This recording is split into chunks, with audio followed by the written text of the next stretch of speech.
యేసుక్రీస్తు ప్రశస్త నామంలో ఇక్కడ కూడి ఉన్న దేవుని బిడ్డలైన మీకందరికీ, అలాగే విశ్వాస వాక్కు అనే ఆధ్యాత్మికమైన కార్యక్రమాన్ని వీక్షించుచున్నటువంటి శ్రోతలైన మీ అందరికీ కూడా ప్రభువైన యేసుక్రీస్తు నామములో హృదయపూర్వకమైన ప్రేమ వందనాలు. ఎలా ఉన్నారు? బాగున్నారా? మీరు బాగుండాలని మానక మా ప్రార్థనలు మిమ్మల్ని జ్ఞాపకం చేసుకుంటూ, దయచేసి మా వ్యక్తిగత ప్రార్థనలు మీ అందరి కొరకు విజ్ఞాపన చేయుచున్నాము అనే విషయాన్ని జ్ఞాపకము చేస్తూ ఉన్నాం. మీరు మా కొరకు చెప్పిన సమస్యల కొరకై మరి ప్రత్యేకంగా మీ కొరకు ప్రార్థన మేము చేయుచున్నాం, ప్రార్థన చేస్తున్నాం. దేవుడు ఏదైనా ఒక అద్భుతమైన కార్యాలు మీ వ్యక్తిగత జీవితంలో చేయాలని, పరిశుద్ధాత్ముడే తన శక్తి కలిగిన కార్యాలు మన జీవితంలో దేవుడు జరిగించాలి అని తప్పక ప్రార్థన చేస్తున్నాం. ఇంకేమీ ఆలస్యం చేయకుండా దేవుని వాక్యాన్ని మనము ధ్యానం చేసుకుందాం. అటు ఇటు తిరగకుండా కూర్చుని శ్రద్ధగా దేవుని మాటలు గమనించాలని ప్రభు పేరట మీ అందరికీ మనవి చేస్తున్నాం. మానవుని దైనందిన జీవితంలో ప్రతి ఒక్క వ్యక్తి కూడా దైవ చిత్తాన్ని తెలుసుకోవాలి. ఏం చేయాలా? దైవ చిత్తం తెలుసుకోవాలి. దైవ చిత్తం తెలుసుకోకుండా, దైవ చిత్తం తెలియకుండా మనం ఎలా పడితే అలా ఉండడానికి వీలు లేదు, ఎలా పడితే అలా జీవించటానికి వీలు లేదు, ఎలా పడితే అలా ఉండడానికి వీలు లేదు. ఏ మానవుడైనా దైవ యొక్క చిత్తాన్ని ఎరిగిన వారుగా, అందులోనికి క్రీస్తుని ఎరిగిన బిడ్డలమైన మనం దైవ చిత్తాన్ని మనందరి జీవితాలలో మనం ఎరిగిన వారంగా ఉండాలని ప్రభు పేరట మనవి చేస్తున్నాను. దేవుని బిడ్డలారా, దైవ యొక్క చిత్తాన్ని మనం అసలు ఎలా తెలుసుకోగలం అనేదే పాయింట్. దైవ చిత్తమును ఎలా పక్కోళ్ళకి షేకండి చీమాట చెప్పండి. దైవ చిత్తాన్ని ఎలా తెలుసుకోగలం అని చెప్పండి గట్టిగా. అది హల్లెలూయ. ఎలా తెలుసుకో ఉంటావో నన్ను మాత్రం అడగబాకండి. ఎలాగ మనము తెలుసుకోగలము? ఏమి చేస్తే మనము తెలుసుకోగలము అనేది మాత్రం చాలా జాగ్రత్తగా మనం గమనించాలి. దైవ చిత్తం ఎవడ పడితే వాడికి తెలియదు, ఎలా పడితే అలాగున్నా వాడికి తెలియదు. దైవ చిత్తం ఎవరికి తెలుస్తుందంటే పాయింట్ నెంబర్ 1, ఎవరైతే దేవుని మాటకు విధేయత కలిగి ఉంటారో, ఎవరైతే లోబడి ఉంటారో వారు మాత్రమే దేవుని యొక్క చిత్తాన్ని తెలుసుకోగలరు. చెప్పండి ఏంటి? ఎవరైతే దేవుని మాటకు లోబడతారో. చూడండి, అపోస్తలుడైన పేతురు రాసిన మొదటి పత్రిక 2వ అధ్యాయం, దయచేసి మనము 13 నుంచి 15 వచనాల వరకున్న భాగాన్ని చదువుదాం. మనుషులను నియమించు ప్రతి కట్టడను ప్రభువు నిమిత్తమై లోబడి ఉండండి. రాజు అందరికీ అధిపతి అనియు, నాయకులు దుర్మార్గులకు ప్రతిదండన చేయుటకును, సన్మార్గులకు మెప్పు కలుగుటకు వారికి లోబడి ఉండండి. ఏలయనగా మీరిట్లు యుక్తమైన ప్రవక్తన గలవారై అజ్ఞానముగా మాట్లాడు మూర్ఖుని నోరు మూయుటయే దేవుని చిత్తం. ప్రియులారా, గమనించండి, ఇక్కడ అత్యంత కీలకంగా మనము కనబడే మాట ఏంటంటే లోబడుట. అందరూ చెప్పండి. లేదా విధేయత చూపుట. ఎవరికి విధేయత చూపాలి అనంటే, ఫస్ట్ ఆఫ్ ఆల్ ముందు దేవునికి మనము లోబడాలి. రెండవది దేవుడు నాయకుడు. ఎవరు నాయకుడు? మన సంఘానికి నాయకుడు ఎవడని? నడిపించేవాడే నాయకుడు. నాయకుడుకు మనం ఏం చేయాలా? లోబడి ఉండాలి. నువ్వు నాయకుడికి దేవునికి లోబడితే మూర్ఖంగా అజ్ఞానంగా ఎవడైతే మాట్లాడుతున్నాడో వాడి నోరు చెప్పండి. నువ్వు లోబడకుండా మూయిస్తావా? లోబడకుండా. నేనేంటంటే అత్యంత కీలకంగా దేవునికి లోబడటం గురించి మాట్లాడతాను. ఏ మనిషి అయినా ఎవరైనా దేవుని బిడ్డలారా, మనము దేవుని మాటకు లోబడవలసిన వారమై ఉన్నాము. అంటే దేవుని మాటకు విధేయత చూపవలసిన వారమై ఉన్నాం. దేవుడే కదా మనల్ని ఈ లోకములోనికి మనల్ని కలగజేసిన వాడెవరు? దేవుడే కదా. మనల్ని రక్షించిన వాడెవరు? దేవుడే కదా. పాపము నుంచి విడుదల చేసిన వాడెవరు? దేవుడే కదా. దైవ జనాంగమా, దేవుని బిడ్డలారా, మనం గమనించవలసిన విషయం ఏమిటంటే దేవుని మాటకు లోబడవలసిన వారమై ఉన్నాము, విధేయత చూపవలసిన వారమై ఉన్నాం. నేనంటాను, దేవుని మాటకు నువ్వు లోబడకుండా ఎలా పడితే అలా జీవిస్తే దైవ చిత్తాన్ని తెలుసుకోగలమా చెప్పండి? మాట్లాడరేడి, తెలుసుకోలేంగా. మనం ఏమనుకుంటామో మనం ఏదనుకుంటాం అదే దేవుని చిత్తం. ఈవిడు అన్ని ప్రయత్నాలు చేసేసిన తర్వాత ఏదైనా ఫెయిల్ అయిపోయింది అనుకోండి, ఈవిడ పాట ఏంటో చెప్పిన, ఎన్ని తలచినా ఏం మాట్లాడతలేదేంటి? ఫెయిల్ అయిపోయిన తర్వాత పాట ఏంటి? గట్టిగా చెప్పండి. ఎన్ని తలచినా ఏది అడిగినా జరిగేది నీ చిత్తమే. అంటే ఎప్పుడు ప్రయత్నాలు విఫలమైపోయినప్పుడు, అనుకున్నది జరగలేనప్పుడు, అయ్యో దైవ చిత్తం ఎందుకు నెరవేరలేదు ఏంటో ఎప్పుడైనా మనం రీకలెక్ట్ చేసుకున్నావా?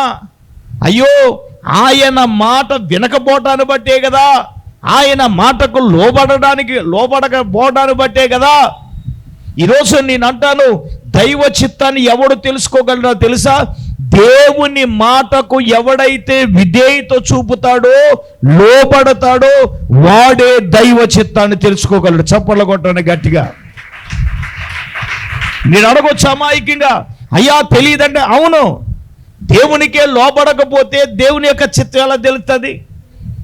ఇప్పుడు తండ్రి మనసు తెలియాలంటే తండ్రి మాటకు లోబడితేనే, తండ్రికి దగ్గరగా ఉంటేనే తండ్రి మనసు ఏంటో తెలుస్తుంది. అవునా కదా? మాట్లాడరేంటిరా? అవునా కదా? మీరు అవునన్నా కాదన్నా వాస్తవం అదే. తండ్రికి దగ్గరగా మనం లేకుండా, తండ్రి మాటకు విధేయత చూపకుండా, తండ్రి యొక్క ఉద్దేశాన్ని మనం గ్రహించకుండా, దైవ జనాంగమా, దేవుని బిడ్డలారా, మనం గమనించవలసిన విషయం ఏంటంటే తండ్రికి దగ్గరగా ఉంటే తండ్రి యొక్క ఆలోచన ఏంటో మనకు తెలుస్తుంది. దూరంగా ఉన్న వాడికి తెలుస్తుందా? తెలీదుగా. దేవుని వాక్యమును బట్టి పరిశుద్ధాత్మ దేవుడే నీతో నాతో మనందరితో కూడా మాట్లాడే విషయం ఏంటో తెలుసా? ఎవడైతే దేవుని మాటకు లోబడతాడో, దేవుని మాట ప్రకారంగా చేయడానికి ఎవడైతే తీర్మానం చేసుకుంటాడో వాడు మాత్రమే దైవ చిత్తాన్ని తెలుసుకోగలడు. ఆమేన్. ఫస్ట్ ఆఫ్ ఆల్ దేవునికి లోబడాలి. రెండవదిగా పేతురు గారు ఏమన్నారండి? ఎవరికి లోబడాలన్నారు చెప్పండి? ఎవరికి లోబడాలన్నారు అని అంటే, ప్రియులారా చూడండి, రాజు అయితే అధిపతి, రాజు అందరికీ అధిపతి, నాయకులు దుర్మార్గులకు ప్రతిదండన చేయుట, సన్మార్గులకు మెప్పు కలుగుటకు, రాజు వలన పంపబడిన వారికి వారికి ఏమవ్వాలి? గట్టిగా చెప్పండి. రాజు చేత పంపబడిన వారు ఎవరు? మన యేసు రాజు చేత పంపబడిన వారు ఎవరంటే నాయకులుగా దేవుని సేవకులే. అంతే కదా? యేసు రాజు చేత పంపించబడిన సేవకుని మాటకు లోబడాలి. నేనేమంటాను, లోబడిన వాడు మాత్రమే దైవ చిత్తాన్ని తెలుసుకోగలడు. మీరు అడగొచ్చు, లోబడకపోతే దైవ చిత్తం తెలియదా అంటే నేనంటాను తెలియదు. పాయింట్ నెంబర్ 1, ఒకడు దేవునికి విధేయత కలిగి దేవుని మాట వింటేనే దైవ చిత్తాన్ని వాడు తెలుసుకోగలడు. రెండవదిగా మనం చూద్దాం. రెండవదిగా రోమీలకు రాసిన పత్రిక 12వ అధ్యాయం 1-2 వచనాలు మనం చదువుదాం. కాబట్టి సహోదరులారా, పరిశుద్ధమును చూడండి దేవునికి ఓకే సజీవ యాగముగా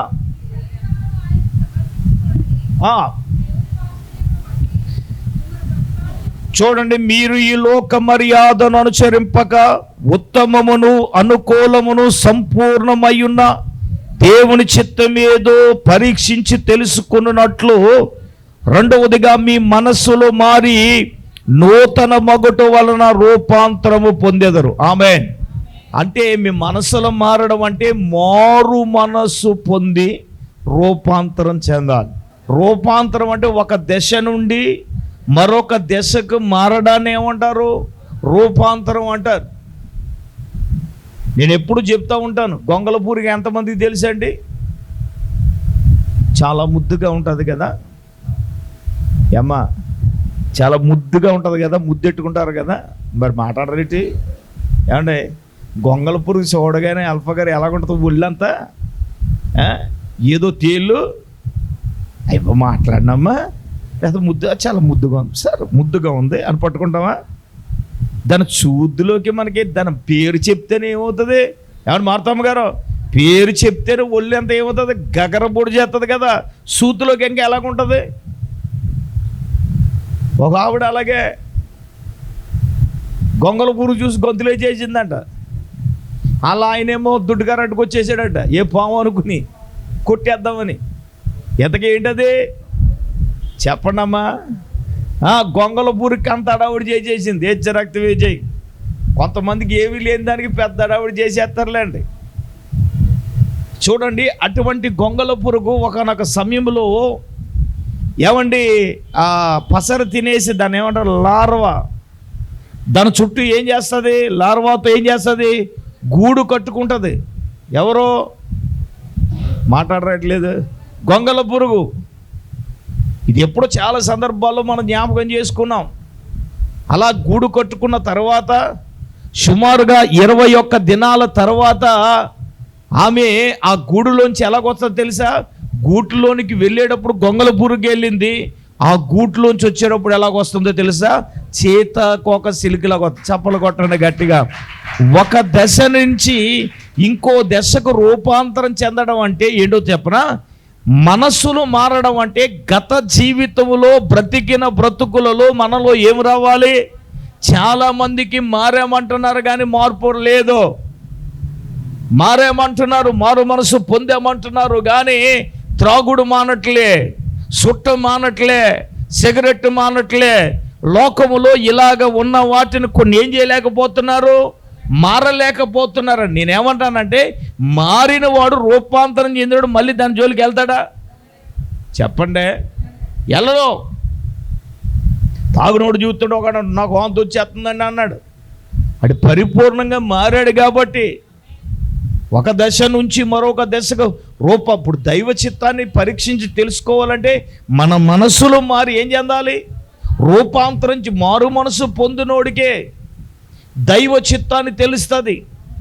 నీ మనస్సులు మారకుండా, మారు మనసు అనుభవంలోనికి, పరిపూర్ణతలోనికి రాకుండా, మనసు మారిందా, మాట మారిందా, క్రియలు మారినయా, బ్రతుకు మారిందా, ఉద్దేశాలు మారినయా, జీవితం మారిందా, ప్రవర్తన మారిందా, మనం చేసే పనులు ఏమైనాయి?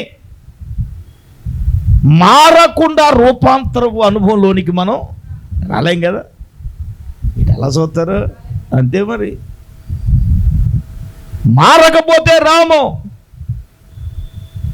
మారిన అనుభవంలోనికి మనము రావాలి. మనము ఖచ్చితంగా మారాలి. మన జీవితాలు మారాలి. మన బ్రతుకులు ఏం చేయాలి? మారి రూపాంతరము చెందితేనే దైవజనంగా నేను అంటాను, దైవ చిత్తం అంటే ఏంటో మనకి తెలుస్తుంది. లేకపోతే మనం మారు మనసు పొంది మన మనసులో మారినవి కాబట్టి ఆయన ఉద్దేశం ఏమిటో, ఆయన చిత్తం ఏమిటో మనకేంటి చెప్పండి? తెలుస్తుంది కదా. మారలేకపోతే తెలిసిందా? ఇప్పుడు యోసేపు గారికి దైవ చిత్తం ఏమిటో అర్థమయ్యింది కానీ వాళ్ళ అన్నగారికి ఏమి అర్థం కాలేదు. అర్థం కాలేదు కాబట్టి ఏం చేశారు? యోసేపు గారిని కొట్టారా లేదా? గుంటలో తోశారా లేదా? ఏమండి మిద్యానీయులకు అమ్మేశారా లేదా? అమ్మేశారు. అందుకే కీర్తనకాడు అంటాడు, నీ ఆలోచన అతి గంభీరములు, పశుప్రాయులు వాటిని ఏం చేయరు, గ్రహించలేరు అన్నాడు. దేవుని యొక్క ఆలోచన, దైవ చిత్తం ఏమండి పశుప్రాయులైన వారికి అర్థం కాలేదు. అలాగంటే మమ్మల్ని పశువు అన్నావా అని అంటారు. మరి అవును, మరి నువ్వు ఎవడో, ఎంత చెప్పినా మారకపోతే, పాపాన్ని విడిచిపెట్టకపోతే నిన్ను ఎవరంటారు? మన మీద అదే బెటర్. ఇలా రా అంటే అది ఏం చేస్తుంది, ఇలా తిరుగంటే. నా చిన్నప్పుడు మా నాన్నగారు ఒక చిన్న చిట్టుమాణిక్యం అని ఉండేది, అది ఇంత హైట్ ఉండేది. కానీ చిట్టుమాణిక్యం అది ఏం చేయదు, కానీ వెళ్తే మాత్రం లేగదీసి పొడి చేసేది రక్తం వేసి.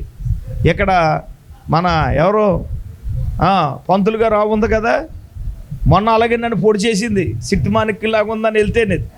ఆడ అన్నాడు, అయ్యబాబు దాని జోలికి వెళ్ళకడు, అది ఏం చేస్తుంది, ఎవరినో పొడిచిందని మొన్న ఎవరో చెప్పారు నాకు. అది మన సత్యవతి గారు ముద్దుగా ఉంది, ఏం చేయదని వెళ్తే ఏం చేస్తుంది, పొడి చేసేది.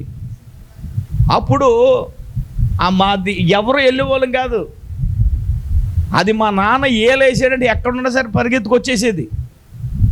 ఇంకో మాట చెప్పనా, పాలు మా నాన్నకి తప్ప ఎవడికి ఇచ్చేది కాదు. సూత్రానికి ఎంతే ఉండేది, కానీ పెద్ద తేపాలతో పాలు ఇచ్చేది గేదె. అది ఎందుకు చెప్తున్నానంటే, అది ఎక్కడున్న మా నాన్న ఏలు ఎత్తేసేపటికి ఎక్కడున్నా సరే పరిగెత్తుకుంటూ వచ్చేసింది.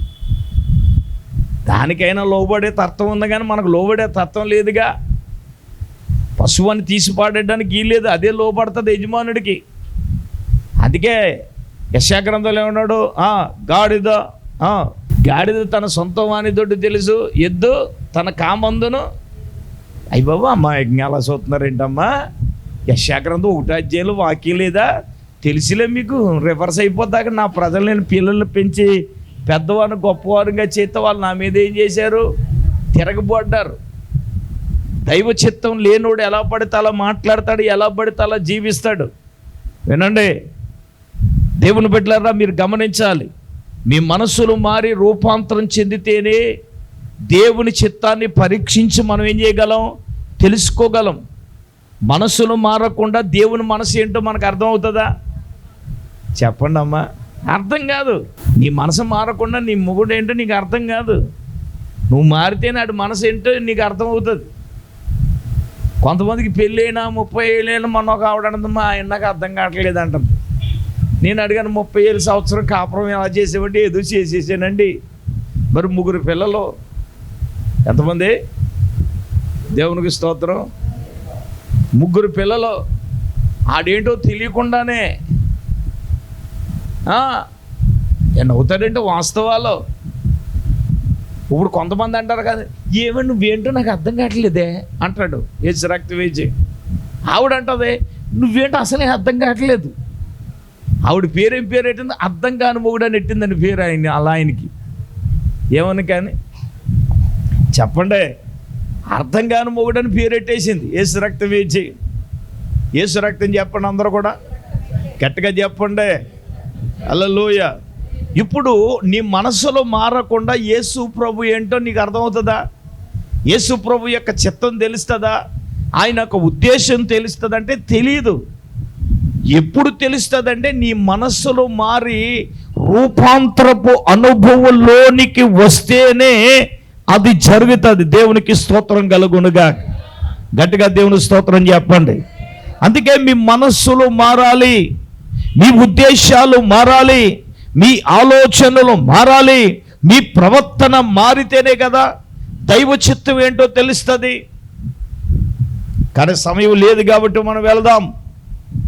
ఏమండి, 3వదిగా దేవుని బిడ్డలారా, ఒకటి నువ్వు దేవునికి విధేయత చూపితేనే, లోబడితేనే దైవ చిత్తాన్ని తెలుసుకోగలవు. 2, నీవు మనసు మారి రూపాంతరపు అనుభవంలోనికి వస్తేనే నువ్వు దేవుని యొక్క చిత్తాన్ని తెలుసుకోగలవు. 3వదిగా తెస్సలోనికి రాసిన మొదటి పత్రిక 4వ అధ్యాయం 3వ వాక్యాన్ని చదువుదాం. తెస్సలోనికి రాసిన పత్రిక, మొదటి పత్రిక 4వ అధ్యాయం చదవండి, 3వ వాక్యాన్ని చదవండి. మీరు పరిశుద్ధులగుటయే, అనగా జారత్వమునకు దూరముగా ఉండుటయే దేవుని చిత్తం. ఆమేన్. పరిశుద్ధపరచబడటం, మనము పరిశుద్ధులుగా ఉండడమే దేవుని యొక్క చిత్తాన్ని మనము తెలుసుకోగలం. అదోందా? మనం ఏమవ్వాలి చెప్పండి? పరిశుద్ధపరచబడాలి. అసలు దేవుడు మనల్ని ఎందుకు పిలిచాడు సార్ అంటే, పరిశుద్ధులుగా ఉండడానికే దేవుడు ఏం చేశాడు? పిలిచాడు. పరిశుద్ధులుగా ఉండుటకు పిలువబడిన గుంపే సంఘానికి గ్రీకు పదంలో ఎక్లీషియా అనే పదం వాడబడింది. ఎక్లీషియా అనే పదానికి అర్థం ఏమిటంటే పరిశుద్ధపరచబడిన గుంపు, లేదా పరిశుద్ధులుగా ఉండుటకు పిలువబడిన వాళ్ళం. సంఘం అంటే అదండి. అర్థమవుతుందండి?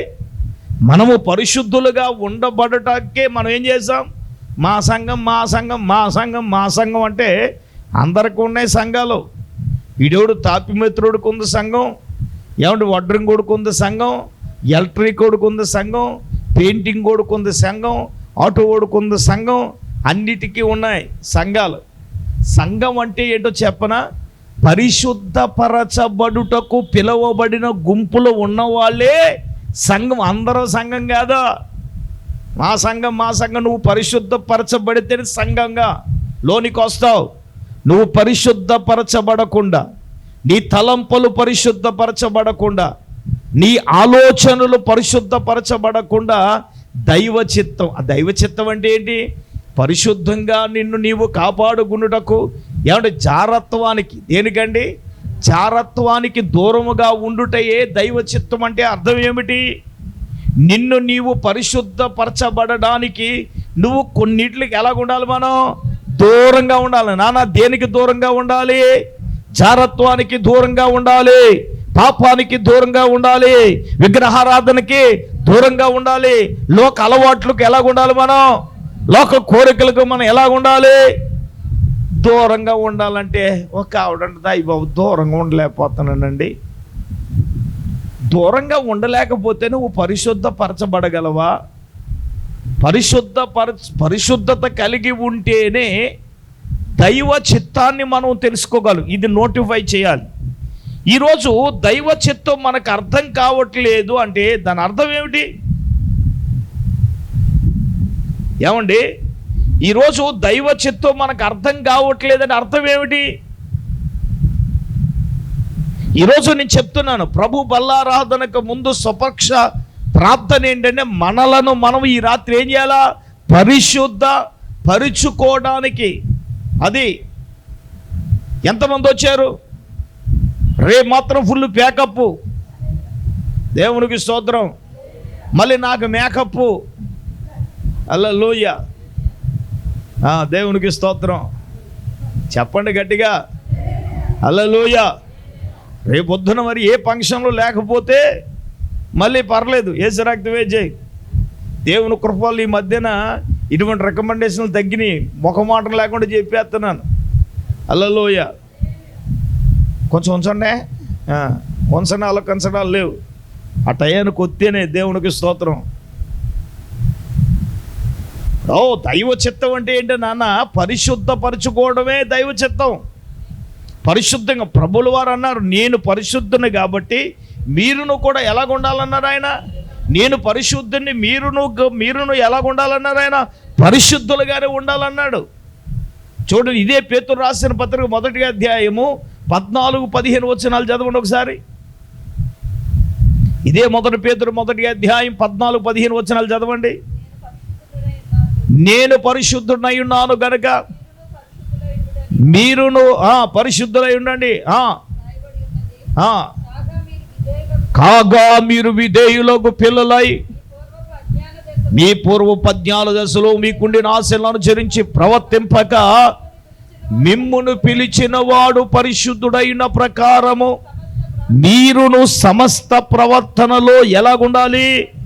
సమస్త ప్రవర్తనలో పరిశుద్ధులుగా ఉండాలి.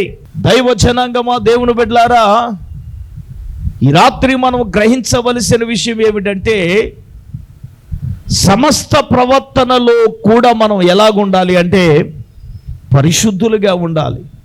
చూడండి, పరిశుద్ధంగా ఉండుటకు నువ్వు జారత్వానికి దూరంగా ఉండడం ఏంటి చెప్పండి? దైవ చిత్తం. నేనంటాను, పరిశుద్ధత కలిగి ఉన్నవాడు దైవ చిత్తాన్ని ఏం చేయగలడు?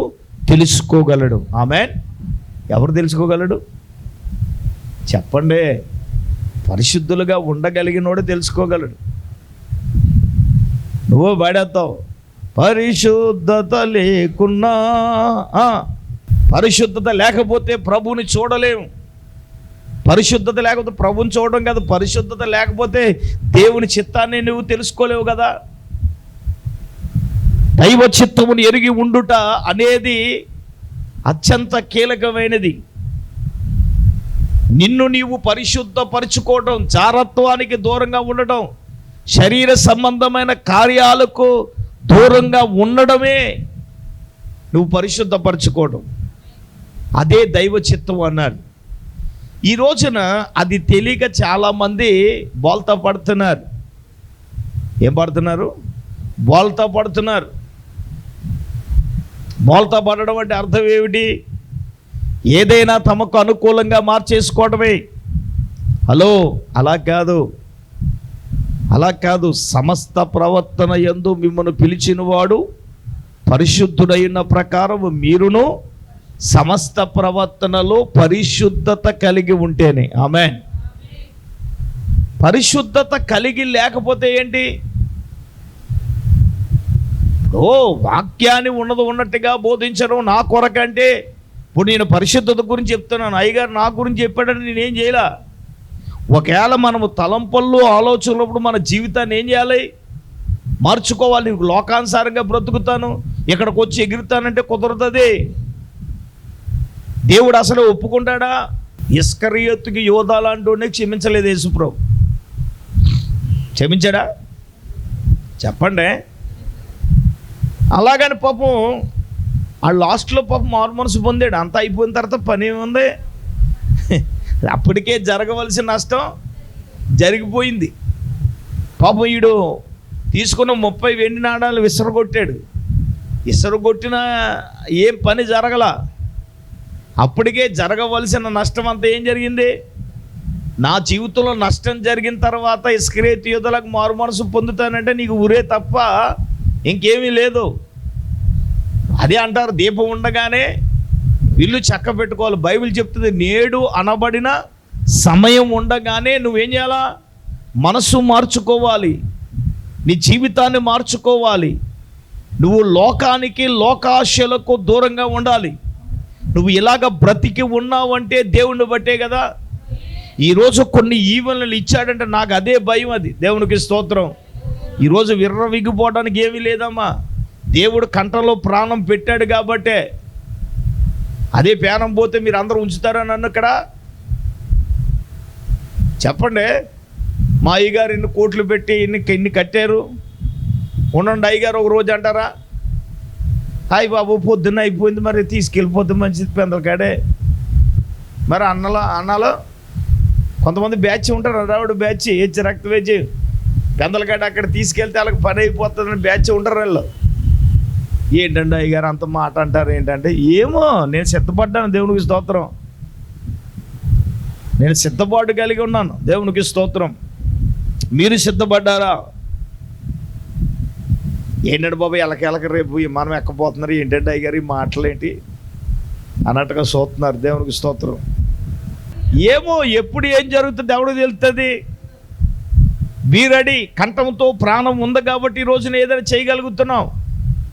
ఏనా ప్రాణం ఇవ్వకపోతే, ఈ రోజున దేవుడు మన ఇలాగ పెట్టకపోతే, దైవ చిత్తానుసారంగా నడవకపోతే, దైవ చిత్తాన్ని ఏంటో తెలుసుకోకపోతే, లోకానికి, పాపానికి, జారత్వానికి, చెడ్డ క్రియలకు నువ్వు దూరంగా ఉంటేనే, నిన్ను నీవు పరిశుద్ధపరచుకుంటేనే దైవ చిత్తాన్ని ఏం చేయగలవు? తెలుసుకోగలవు. దైవ చిత్తం తెలియబడాలి అంటే ఇంతకన్నా ఆప్షన్ మనకు లేదుగా. సరే, సమయం అవుతుంది, మనం ముందుకు వెళ్దాం. దేవునికి స్తోత్రం చెప్పండి, గట్టిగా చెప్పండి. హల్లెలూయా. దేవుని బిడ్డలారా గమనించండి. ఇంకొక విషయం ఏమిటంటే, నాలుగవదిగా నాలుగవదిగా దేవుని బిడ్డలారా, పేతురు రాసిన మొదటి పత్రిక 4వ అధ్యాయం 19వ వాక్యాన్ని చదువుదాం.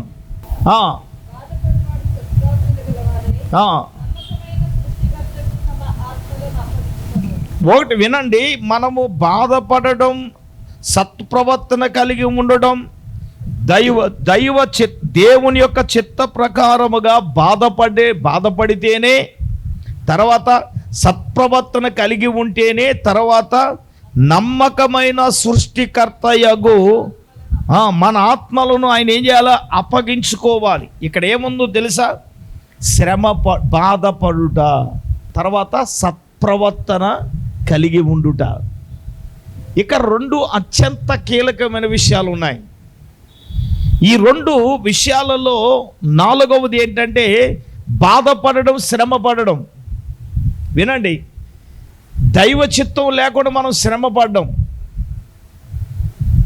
ఏంటి సార్ మమ్మల్ని కన్ఫ్యూజన్లో పెడుతున్నారని అనుకోకండి. యోబు దైవ చిత్త ప్రకారంగానే అతడు ఏమయ్యాడు? బాధపరచబడ్డాడు. చెప్పండి, ఏం తప్పు చేశాడు? ఆయనే పిల్లలను పోగొట్టుకున్నాడు. ఏ తప్పు చేశాడని ఆయన ఆరోగ్యాన్ని పోగొట్టుకున్నాడు? ఏ తప్పు చేశాడని తన సర్వస్వమున ఆస్తిని ఏం చేశాడు? పోగొట్టుకున్నాడు. మరి ఆయనే చెప్పాడు కదా, ఇతడు నా యందు భయభక్తులు కలిగి చెడుతనమును విసర్జించిన వాడు, అతడు యథార్థవంతుడు, న్యాయవంతుడు, భూమి మీద అతని వంటి వాడు లేడు అని ఆయన చెప్పాడు కదా. మరి అని ఆయన అలాగ చెప్పినా కానీ ప్రియమైన వాళ్ళారా, దైవ చిత్తానికి నేనేమంటానంటే, దైవ చిత్తము లేనిదే మనము శ్రమైనా మన దగ్గరకు రాదు, వ్యాధులైనా మన దగ్గరకు రావు. దైవ చిత్తమును అనుమతించబడితేనే వస్తాయి. యోబు జీవితంలోకి అవి దైవ చిత్తానిగా అనుమతించబడ్డాయి కాబట్టి అతను ఏమయ్యాడు? ఒకవేళ నీ ఇంటిలో కానీ, నీ వ్యక్తిగత జీవితంలో కానీ, ఒకవేళ నీ పిల్లల ద్వారా నువ్వు శ్రమ పడవచ్చు, ఆస్తి ద్వారా శ్రమ పడవచ్చు, రోగము ద్వారా నువ్వు శ్రమ పడవచ్చు. ఒకవేళ పరిశుద్ధాత్మ దేవుడు ఈ సమయంలో ఆయన తన సేవకుని ద్వారా మాట్లాడేది ఏంటో తెలుసా? నువ్వు శ్రమ పడితే, నువ్వు బాధపడితే, నువ్వు శ్రమ పడితే బాధపడితేనే దైవ చిత్తం అంటే ఏంటో తెలుస్తుంది. యోబుకి బాగా తెలిసింది అది. అవునా కదా? నేను శోధించబడిన మీదట నేను ఎలా మారతానన్నాడు ఆయన? సువర్ణ వలె మారతానన్నాడు. దైవ జనాంగమా, దేవుని బిడ్డలారా, మనము గమనించవలసిన విషయం ఏమిటంటే, దైవ చిత్తము లేకుండా నీ జీవితంలో ఒకవేళ శ్రమలు వచ్చినాయా? ఒకవేళ వ్యాపారములో సడన్గా శ్రమలు వచ్చినాయా? కుటుంబములో సడన్గా నీకు శ్రమలు వచ్చినాయా? ఏంటండి బాబు ఈ శ్రమలు ఏంటండి, బాధలు ఏంటండి? నీతిగా ఉన్నానండి, యథార్థంగా ఉన్నానండి, ప్రతి ఆదివారం గుడికి వెళ్తున్నానండి, దశం భాగం ఇస్తున్నానండి బాబు, అనేక మందిని నేను నడిపించానండి, ఎందుకోనండి బాధలండి, ఎందుకోనండి కష్టాలండి, ఎందుకోనండి ఇబ్బందులండి. ఒకవేళ నీ మనసులో ఆలోచన కలిగి ఉండొచ్చు. ఒకటి నేను అంటాను, దైవ చిత్తమని ఎరిగితే, దైవ చిత్తము ద్వారా అనుమతించబడితేనే శ్రమలైనా మన జీవితంలోకి వస్తాయి. నా జీవితంలో ఎన్నో శ్రమలండి. పరిచర్య వలన శ్రమలు, రక్త సంబంధికుల వలన శ్రమలు, కుటుంబంలో శ్రమలు, పిల్లల ద్వారా శ్రమలు, ఆత్మీయ పిల్లల ద్వారా కూడా శ్రమలు, మామూలు శ్రమలు కాదు కదా. ఇవన్నీ కూడా ఏమిటంటే దైవ చిత్తమని ఎరిగి అవి మన జీవితంలో అనుమతించబడితేనే ఈ శ్రమలు అనేది వస్తాయి. మనం అప్పుడప్పుడు దేవుణ్ణి ప్రశ్నిస్తున్నాం, ఎందుకు రావాలి ఈ కష్టం, ఎందుకు రావాలి ఈ శ్రమలు, ఎందుకు రావాలి ఈ బాధలు?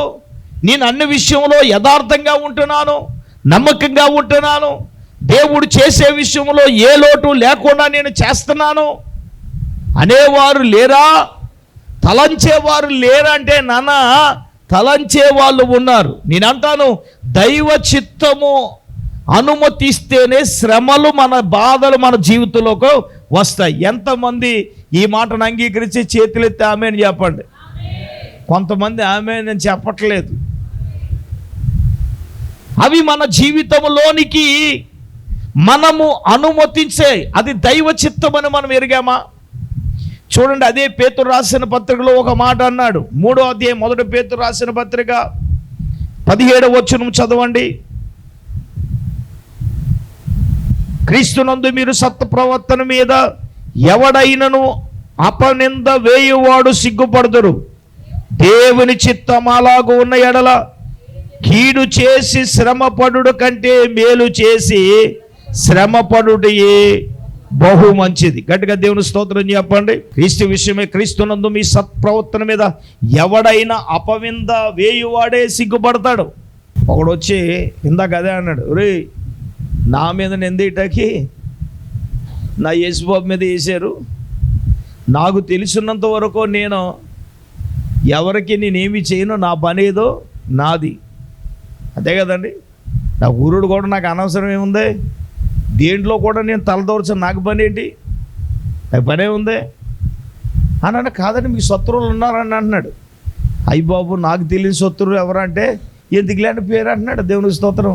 చెప్పరబాబు తెలుసుకుంటానండి, పేరు ఎందుకులేండి అంటున్నాడు. దేవునికి స్తోత్రం చెప్పండి గట్టిగా హల్లెలూయా.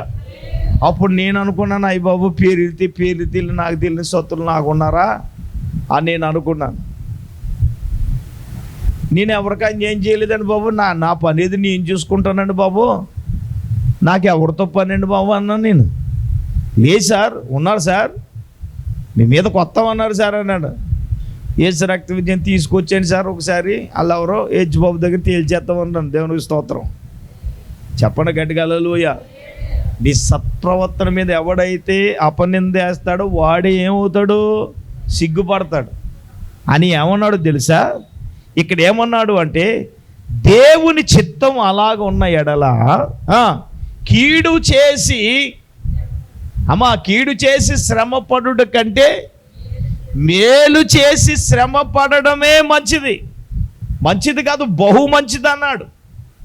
ఒకవేళ దేవుని చిత్తమేమో నువ్వు మేలు చేసి కూడా శ్రమ పడుతున్నావు, ఉపకారము చేసి కూడా ఏం చేస్తున్నావు, నువ్వు శ్రమ పడుతున్నావు.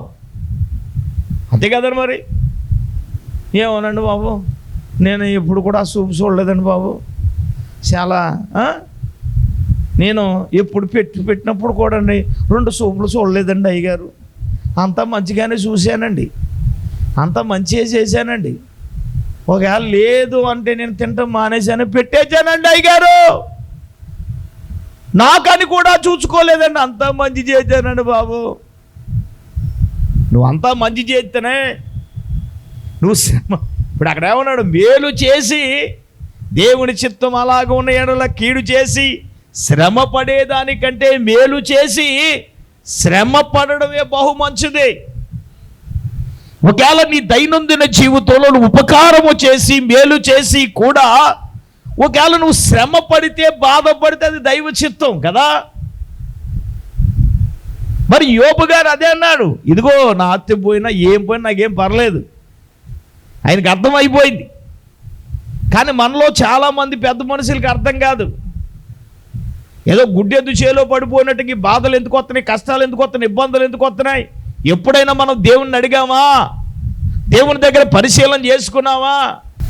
ఏమో అయ్యగారు మీరు ఏదో చెప్పుకున్నారు, చెప్పుకెళ్ళిపోండి, నా టైం అయిపోయిందండి, దులుపుకుని వెళ్ళిపోతాను. ఏసు రక్తమే జై, అలాగుంది. ఏసు రక్తమే జై చెప్పండి. ఏసు రక్తం కూడా నోటు రావట్లేదు, దాని అర్థం ఏంటి? అందరూ అదే బ్యాచ్ అనుకుంటాను. మీరు ఏసు రక్తం అంటే దైవ చిత్తం ఏంటో తెలుసా? శ్రమ పడడమే, బాధపడడమే దైవ చిత్తం. ఇంకొక మాట ఉంది అక్కడ, అదేంటనంటే తెలుసా? సత్ప్రవర్తన కలిగి ఉండటమే దైవ చిత్తం. ఇది ఎన్నోది? ఐదవది ఏంటి చెప్పండి? సత్ప్రవర్తన కలిగి ఉండడమే. సత్ప్రవర్తన అంటే ఏంటి? మంచి ప్రవర్తన. నా దేవునికి కావలసింది ఏంటంటే సత్ప్రవర్తనే కావాలి. ఆయన దైవ చిత్తం తెలియాలంటే మన జీవితాలలో సత్ప్రవర్తన అనేది చాలా ప్రాముఖ్యమైనది. అక్కడ పేతురు రాసిన పత్రికలు అంటాడు, దేవుని చిత్త ప్రకారంగా మనలో కూడా ఏంటంటే సత్ప్రవర్తన అంటే మంచి ప్రవర్తన ఎవడైతే కలిగి ఉంటాడో వాడికే దైవ చిత్తం తెలుస్తుంది.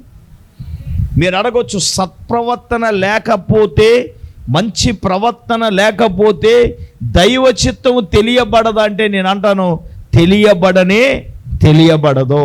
దైవ చిత్తం తెలియబడాలి అంటే ఏముండాలి మనలో? చెప్పండమ్మా, ఏయి మనలో మంచి క్రియలు? పోనీ మనిషికి కనపడినా కనపడకపోయినా నువ్వు చేసే సత్క్రియ దేవునికి కనబడాలి కదా. మనం చేసే సత్క్రియ, మంచి క్రియ కనబడాలి కదా. దేవుని ఎదుట మనము పరిపూర్ణమైన వ్యక్తులుగా మనం కనబడాలి కదా. నేను పరిపూర్ణనండి, నేను ఎంత పరిపూర్ణో, నేను ఏం చేస్తున్నాను నాకు తెలుసు. నీకు తెలియడం కాదురా, దేవునికి తెలియాలా. అదే నీ సత్ప్రవర్తన ఎవరికి తెలియాలా? దేవునికి తెలియాలి. నీ జీవితం ఎవరికి తెలియాలి? దేవునికి తెలియాలి. మరి అది తెలియకపోతే ఎలాగా? మనం చిన్ననాటి నుండి దైవికమైన క్రమంలో, వాక్యములో ఎదిగిన మనము సత్ప్రవర్తన కలిగి ఉండకపోతే దైవ చిత్తాన్ని మనం తెలుసుకోలేమంటే, నేను అంటాను తెలుసుకోలేవు. నా దేవుడు నీలో సత్ప్రవర్తన చూస్తాడు. అదే నీ మేకప్ చూడడం, నీ సెటప్ చూడడం, నీ టకప్ చూడడం, అదే దేవునికి స్తోత్రం. అవి మనుషులు కావాలా? సెటప్లు ఎవడికి కావాలి? టకప్లు ఎవడికి కావాలి? మేకప్లు ఎవడికి కావాలి? ఎంతైనా మాయే కదా. పొద్దు నుంచి సాయంకాలం గుండు నలుపు ఏమవుతుంది? మట్టి ఏచి రక్తం వేచి బంగారం వస్తుందా? బంగారం ఒత్తిళ్ళు అందరూ తానం చేయడం మానేద్దరు, ఏసి రక్తం వేచి అది బంగారంగా మారితే ఏమన్నా సామిల కిరణ్ గారు? అదే కదా మరి. దేవునికి స్తోత్రం కలుగునుగా. చెప్పండి గట్టిగా హల్లెలూయా. మరి అంత బొత్తిగా అలాగైతే ఎలాగండి? స్తోత్రం చెప్పండి, గట్టిగా చెప్పండి హల్లెలూయా. సత్ప్రవర్తన దేవుడు చూస్తాడు. దైవ చిత్తం ఎవరికి తెలుస్తుంది? సత్ప్రవర్తన కలిగిన వాడే దైవ చిత్తాన్ని తెలుసుకోగలడు. చూడండి బైబిల్ గ్రంథం అంతట్లో చూడండి, అపోస్తలుల కాలములో ఒక ఆమె దోర్కా అనే శిష్యురాలు. ఆమె చూద్దాం ఒకసారి, 9వ అధ్యాయము 36వ వచనం చదవండి ఒకసారి. మరియు యుప్పోలో ఆమెకు భాషాంతరమున దోర్కా అనే పేరు కలదు. చూడండి, ఆమె సత్క్రియలను ధర్మకార్యములను బహుగా చేసి ఉండెను. ఆమేన్. ఈమె ఎవరండి చెప్పండి? దోర్కానే ఈమె ఏం చేస్తుంది? సత్క్రియలు, ధర్మకార్యాలను ఆమె బహుగా జరిగించుచున్నదట. ఇది ఎవరు చూచారంటే ఇది ప్రభువుకి ఎరుక. సత్ప్రవర్తన మనుషులకి అర్థమైనా అర్థం కాకపోయినా నా దేవునికి సమస్తమును కూడా అర్థమవుతుంది. ఆమేన్, ఆమేన్. నా దేవునికి సమస్తమును అర్థమవుతుంది. సత్ప్రవర్తన కలిగి ఉన్న వాళ్ళే. నాకు టైం అవుతుంది కాబట్టి నేను ముందుకు వెళ్తాను. ఇంకా 2 విషయాలు ఉన్నాయి, టకటగా చెప్పేస్తాను. తర్వాత 6వదిగా మనం చూస్తే ఎఫెసీయులకు రాసిన పత్రిక 5వ అధ్యాయం 15వ వచనము నుంచి 17వ వచనం వరకున్న భాగాన్ని గనక మనం గమనించినప్పుడు, దినములు చెడ్డవి గనక సమయాన్ని పోనీయక సద్వినియోగము చేసుకొనుచు అజ్ఞానుల వలె కాక జ్ఞానుల వలె నడుచుకోండి జాగ్రత్తగా. ఇందు నిమిత్తమే మీరు అవివేకులు కాక ప్రభు యొక్క చిత్తం ఏంటో గ్రహించుకోండి. మరియు మద్యముతో మత్తులై ఉండకడి, దానిలో దుర్వ్యాపనం కలదు. అయితే ఆత్మపూర్ణులై ఉండండి. ఆమేన్. నేనంటాను 5వదిగా, ఆత్మపూర్ణులైన వానికి మాత్రమే దేవుని యొక్క చిత్తం ఏంటో, దేవుని చిత్తం ఏంటో తెలుసుకోగలడు. ఆత్మపూర్ణులకి సమయాన్ని గురించి చెప్పవలసిన అవసరం లేదు. సమయాన్ని ఏం చేస్తారండి?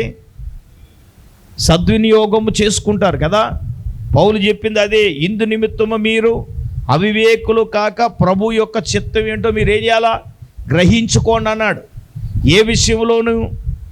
సమయ విషయంలో. ప్రియులారా, నేను అంటాను క్రైస్తవులకి సమయ పాలన లేదు. అన్యుడికే సమయ పాలన ఉంది కానీ క్రైస్తవునికి ఏమి లేదండి. సమయ పాలన లేదు, సమయానికి రావాలని లేదు.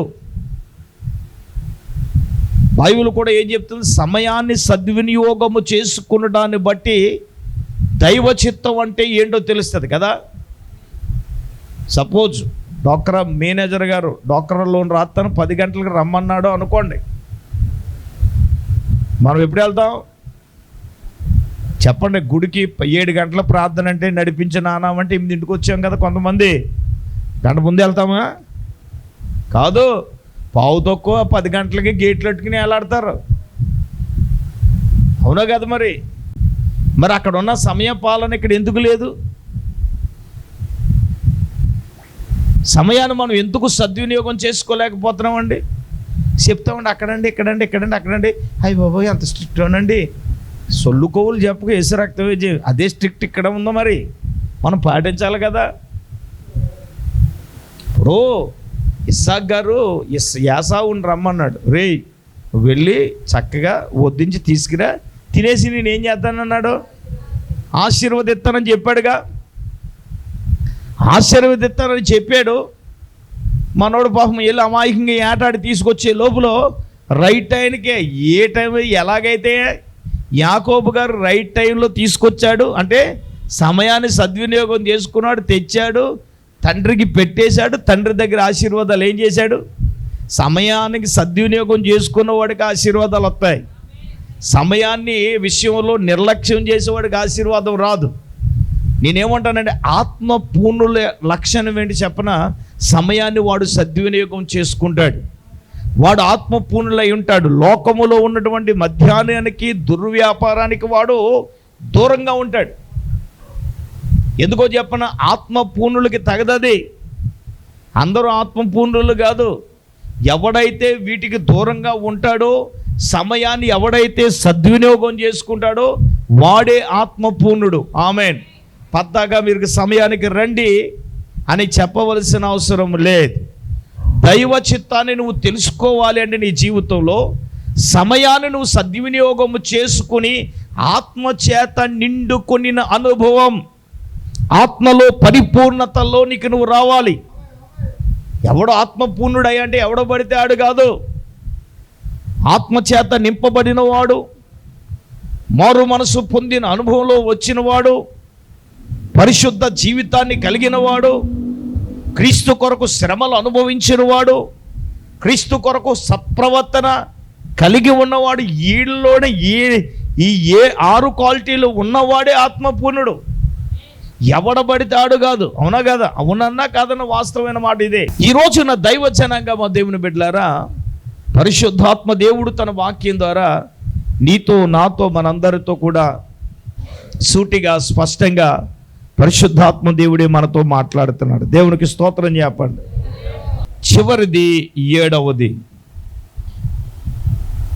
తెస్సలోనికి రాసిన పత్రిక 5వ అధ్యాయం 18వ వచనం చదువుదాం. చివరిది 7వది. ప్రతి విషయం అందును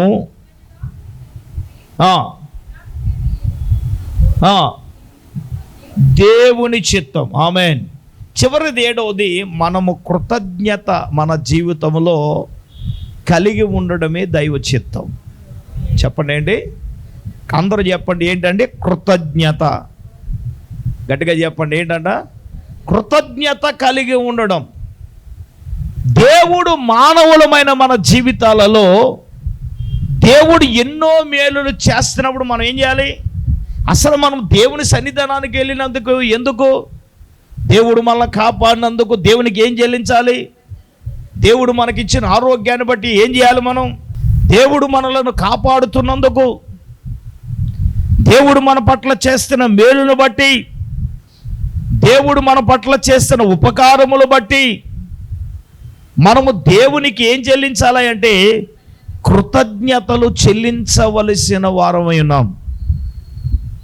కృతజ్ఞత కలిగి ఉండుటయే దేవుని యొక్క చిత్తం అండి.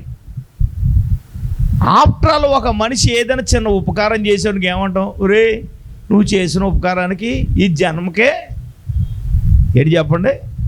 అయ్యి బాబోయ్ కాంత చేసి చిన్న ఉపకారానికి నువ్వు జన్మకే మర్చిపోలేనంటే యేసు బాబు ఎన్ని చేస్తున్నాడమ్మా? ఏమన్నా అంటారా? మరి దేవుని ఎడల మనం అయ్యో దేవా దేవుని ఎడల మనం చేసిన ఉపకారమునికి ఏం చేయాలి? నేనేమంటాను, మనిషి ఒక ఉపకారం చేశాడు, మనిషి ఎడల మనం ఏం కలిగి ఉండాలి? కృతజ్ఞత కలిగి ఉండాలి. అదే కన్ను మిన్ను కానకుండా మాట్లాడేయకూడదు. అయ్యో ఈ వ్యక్తి వల్ల నేను ఈ ఉపకారం పొందుకున్నాను, ఏమండి ఆ వ్యక్తి ఎడల నేనేం కలిగి ఉండాలి? కృతజ్ఞత కలిగి ఉండాలి. నోరే కదని ఎటుపడితే అటు మాట్లాడేయడం కాదు, పెద్దంతరం చిన్నంతరం చూడకుండా మాట్లాడేయడం కాదు. అయ్యో ఈ వ్యక్తి వల్ల మనం ఉపకారం పొందుకున్నామే, మన కోసం ఎంతో ప్రయాసపడ్డాడే అని మనం ఏం చేయాలా? ఈరోజు నీ కృతజ్ఞత ఏది? దేవుడు ఎన్నో మేలు చేస్తే దేవుని సన్నిధికి వచ్చి కృతజ్ఞత చెల్లించడం మానేసి ఎవడి మీద కోపం అండి? వెనకడికి ఎవడో అన్నాడు, ఏది మీద కోపం వచ్చాడంటే చెరువు మీద కోపం వచ్చి ఏది చేయటం మానేసాడంట. ఎవడికి నష్టం? ఎవడికి నష్టం? దేవుని ఎడల ఇదేనా కృతజ్ఞత? దేవుడు నీకు ఎంత మేలు చేశాడు? మనుషులందరూ వ్యతిరేకమై ఉన్నప్పుడు దేవుడు నీకు మేలు చేయలేదా? నాకు చేయలేదా? ఇప్పుడు నేను ఎందుకు కృతజ్ఞత కలిగి ఉన్నాను తెలుసా? కరోనా టైంలో చిన్న వయసులో గొట్టు మీదే ఒక ఆయన చనిపోయాడు, తెలుసు మీకు అందరికీ. మరణానికి సమీపించినప్పుడు కూడా నేను చనిపోవలసిన వాడిని. దేవుని ఎడల ఎంత కృతజ్ఞత కలిగి ఉన్నాను తెలుసా? ఇదిగో దేవుడు నన్ను తన ప్రాణంతో ఉంచాడు కాబట్టి బ్రతుకున్నంత కాలంలో నేను దేవుని కొరకు ఏదో ఒకటి దేవుని కొరకు చేసేయాలి అని. Praise the lord. దేవుని కొరకు ఏదైనా చేసేయాలి. దేవుని ఎడల ఇప్పటికీ కూడా ఏంటి చెప్పండి? కృతజ్ఞత కలిగే ఉన్నాను. ఆమేన్. నా దేవుడు కృతజ్ఞత కలిగిన వాడు. కృతజ్ఞత కలిగి ఉండడం కూడా దైవ చిత్తం. 10 మంది కుష్ఠరోగులు బాగుపడ్డారు, కానీ ఒక్కడే తిరిగి వచ్చాడు కదండి. ఒక్కడే తిరిగి వచ్చి ఆయన ఎదుట సాగిలపడి, ఏమండి ఆయన ఎదుట నమస్కరించి ఆయనకు కృతజ్ఞతాస్తుతులు చెల్లించినప్పుడు యేసు ప్రభు అడిగాడు, ఒరే బాబు బాగుపడిన వాళ్ళు 10 మంది కదా, వచ్చే ఒక్కడో తిరిగి వచ్చావు, ఉన్న 90 దగ్గర ఎక్కడ? ఈ 90 దగ్గర ఎవరండి? దేవుని దగ్గర ఉపకారం పొంది మేలు పొంది కూడా తిరిగి రానివాడు, మందిరానికి రానివాడు, కృతజ్ఞత చెల్లించినవాడు ఎవడీడో? కృతజ్ఞత లేనివాడు. హలో, మనం అలా ఉండడం దైవ చిత్తం కాదు. ఇంకా మనం దేవునికి లోబడి ఉండటమే. దేవుడు మన పట్ల చేసిన ఉపకారములు బట్టి, మేలును బట్టి దేవునికి మన దైనందిన జీవితంలో కృతజ్ఞత కలిగి ఉండడమే చాలా ప్రాముఖ్యమైనది. అర్థమవుతుందా? అందుకే దావీదు అన్నాడు, ఆయన చేసిన ఉపకారంలో నేను దేనిని మరవను, ఆయనకి నేను ఏం చేస్తాను? కృతజ్ఞతాస్తుతులు చెల్లిస్తాను. మనం దేవుని సన్నిధికి వెళ్ళేది, మందిరానికి వెళ్ళేది, ఆరాధనకు వెళ్ళేది ఎందుకంటే దేవునికి మనం కృతజ్ఞత చెల్లించడానికే కదా. అందరూ మోకరించండి, కళ్ళు మూసుకోనండి, అందరూ నోరు తెరిచి ప్రార్థన చేద్దాం. హల్లెలూయా, హల్లెలూయా. దేవుడు ఇంతవరకు తన సేవకుల్లో నుంచి ప్రభు తన వాక్యమును బట్టి నీతో నాతో మనందరితో కూడా ప్రభువే మాట్లాడాడు. అందరు నోరు తెరిచి ప్రార్థన చేద్దాం. దేవా నీ సేవకును అభిషేకించి మాతో మాట్లాడి ఉన్నావు. అందరూ కూడా నోరు తెరిచి ప్రార్థన చేద్దాం. ఎవరు మౌనంగా ఉండకండి, అందరూ మౌనంగా ఉండకండి, నోరు తెరవండి, ప్రార్థన చేద్దాం. దైవ జనరాలు పాస్టమ్ గారు మన ప్రార్థనలో నడిపిస్తారు. స్తోత్రం స్తోత్రం స్తోత్రం స్తోత్రం స్తోత్రం స్తోత్రం స్తోత్రం. పరిశుద్ధుడు తండ్రి, మహోన్నతుడా నీకు వందనాలు, స్తోత్రాలు ప్రభా. అయ్యా ఈ రాత్రి ప్రభా నీ దాసుని సేవకుని అభిషేకించి ప్రభా నీకు వందనాలు. దేవుని చిత్తాన్ని ఎలాగ తెలుసుకోవాలో ప్రభా నాయనా తండ్రి 7 విషయాలు నీ వాక్యము ద్వారా మీరు మాతో మాట్లాడినందుకు వందనాలు, స్తోత్రాలు ప్రభా. ఎవరైతే నాయనా నీ మాటకు లోబడతారో ప్రభా, అయ్యా నాయనా నీకు స్తోత్రాలు, వారు నాయనా నీ యొక్క చిత్తాన్ని గ్రహిస్తారని ప్రభా. అయ్యా నా తండ్రి మీరు మాతో మాట్లాడారు ప్రభా, నీకు స్తోత్రాలు.